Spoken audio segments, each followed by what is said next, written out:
Hey guys, welcome to my YouTube channel. Today I want to share with you ways to tie a cute bun and a messy bun.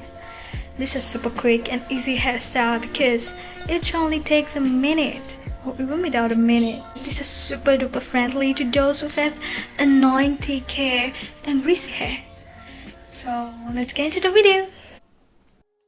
Okay, so flip all your hair like this to get it off it and make it into a bundle. And as you can see, I'm using my fingers as the hairbrush to kind of smooth everything out in the back. Alright, just gonna pull your baby hair out because it just makes you look better. Then, just grab an elastic band and tie all your hair into a ponytail. And your ponytail must be on the top of your head, not a middle height one, do you know what I mean? Alright, so here's the ponytail.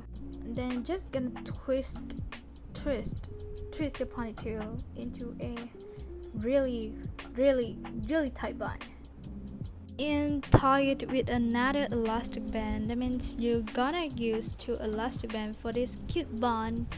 So now's the time to decorate your simple basic bun. As long as you wanna be a you just need to have that kind of ribbon like mine and set it on top to cover the elastic band.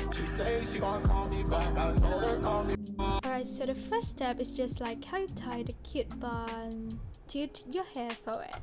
Yeah. Then pull your baby hair out. Pull out. Okay, so here's the difference. You only need an elastic band for this messy bun. All you want to do is get your elastic band. You just kind of pull your hair halfway through and stop in the middle and then grab the rest of your hair and twist it. Then tie it with a little bit of elastic band. But don't worry, this is not a finished bun. Okay, so if you have the hair that's sticking out like mine, then you're just gonna tuck it into the elastic band and then adjust until you have the desired look. But the messier the better, so I'm just gonna ignore all the baby hair that's sticking out. And to be honest, using bobby pins is just too extra for me.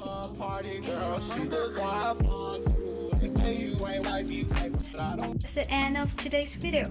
I hope these are really helpful to you. And please let me know whether it works for you or not. And also, I really appreciate if you watch until here, as this is just my first video on my YouTube channel. And I hope you will subscribe to my YouTube channel and also give me a thumbs up for this video. Thank you and bye bye. 小朋友，你是否有很多问号？为什么？